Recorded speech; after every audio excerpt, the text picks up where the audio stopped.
Dawson's mansion. Here I am at last. But the question remains, am I ready to make a dying man my progeny?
Reduced in rank for falsely accusing a man of murder.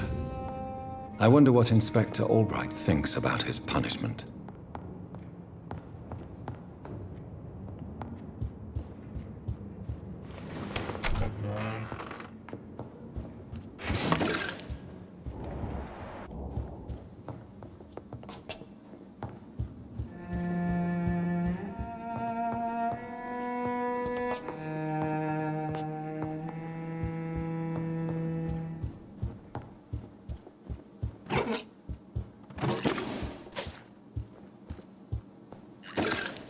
It's locked.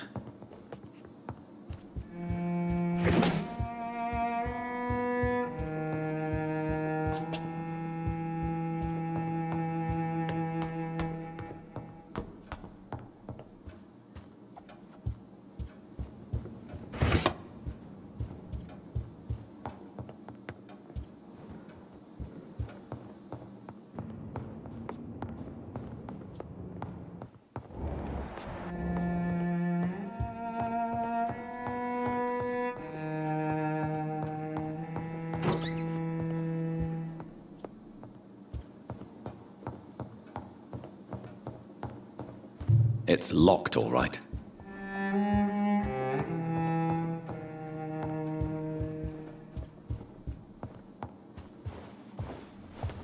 Finally you're here, Dr. Reed. What took you so long? I had to pass several of your barricades and outposts to access your mansion, sir. Death, pestilence surround us, and time is against me. I see you've gathered some of the most expensive, albeit experimental, blood transfusion equipment available. All this could be so useful in a hospital. Yes. Since Lord Redgrave sent me a doctor to perform my conversion, I thought you might find some of these devices useful. Most thoughtful. But tonight I'm not here as a physician. But I feel reassured that a specialist such as yourself would help me to escape the Reaper. Very well. But before I proceed, I have a few questions for you. If you must, but be quick, for I don't have much time left in this life. First of all, I need to be sure that you know exactly what is going to happen to you, sir. I can assure you I'm as informed as any man can be. I have planned for this moment, Dr. Reed. Planned very carefully.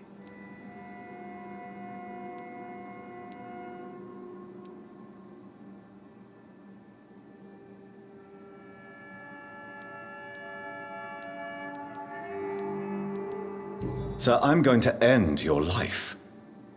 I don't have a minute. I will become your maker. Do you understand what that means? Well, I certainly won't consider you my liege, or some such drivel. You can be assured of that. You'll need to feed on warm blood. Blood from mortals. How do you feel about that? I'm rich, Dr. Reed, and powerful. I'm sure I'll be able to acquire all the blood I need without ever having to sully my own hands.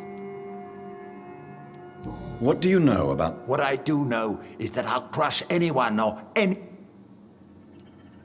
Let's move on then. Please, I'm cold and tired.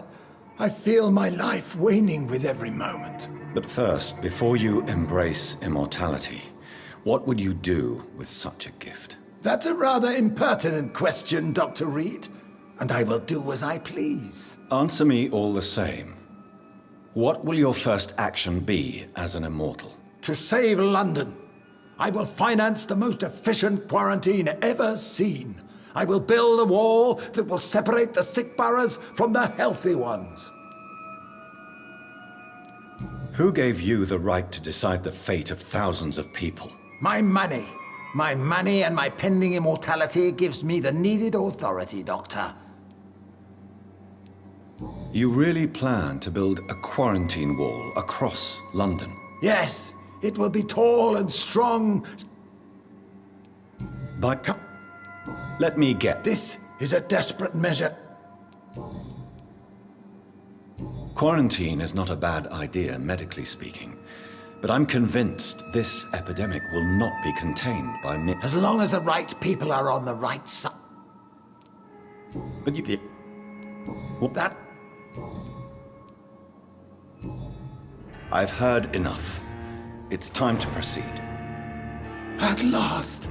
All right, do what you have to do. If it hurts, so be it. I've been preparing such a long time for this.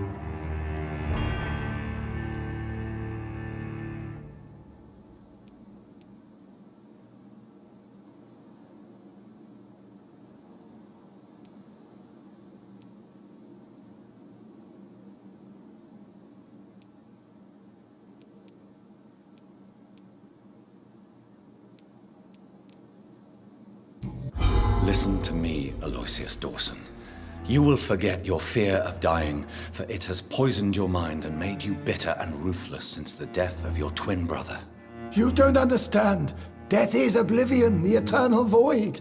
I know there's nothing there. I saw it in Robert's empty eyes. I saw myself in that coffin.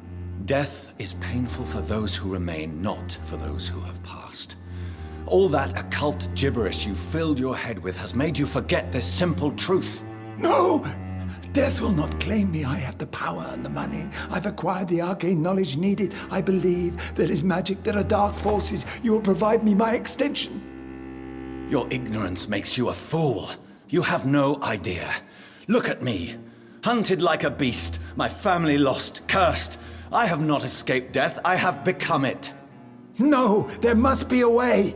I don't want to go like my brother did. I have money, lots of money. Money won't ease your mind. I know you used to be a good and generous man, so I offer you the gift of peace, Aloysius. The tranquility of a true death. I accept your offer, and I understand.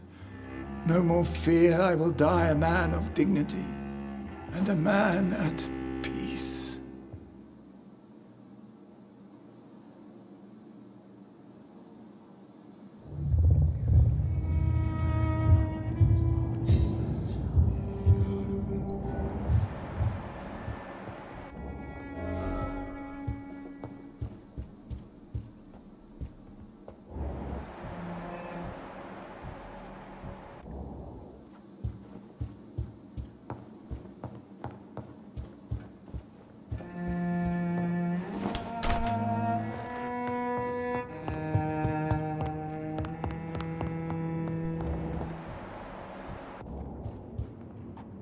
Is it done, Dr. Reed? I'm afraid Mr. Dawson finally chose... What do you mean? He has What? This is No, Lord Redgrave. This is an out... Well, From now... I'll... Yes, go, traitor. And take that awful creature, that counterfeit of a woman I saw waiting for you, and be gone!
We meet again at the strangest of times, young Ekon. So do you serve the Earl of Bristol now? Old Bridget. What are you doing here? Your friend, the wise Ekon. She sent me to warn you. Did anyone see you? It's a long way from the dock sewers, and hunters are patrolling the streets here. Who said I took the streets? How do you think I survived for centuries in this city without ever being seen? I know all her secrets. How did you meet Lady Ashbury? She came to us in the sewers in search of answers. Just as you did.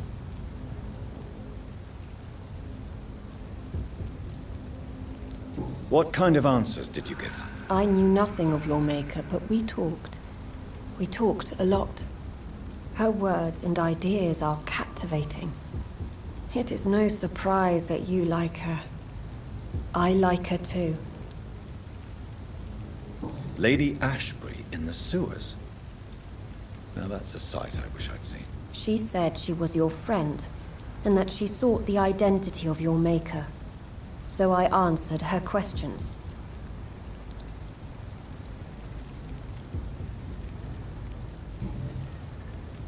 Lady Ashbury? You know her? Tell me what's going on. The lady approached me but a few nights ago, wanting to meet the sewer skulls. Once she questioned Harriet Jones. She agreed to help us. Harriet Jones is still with you then? How is she doing? Harriet remains angry, but is recovering slowly.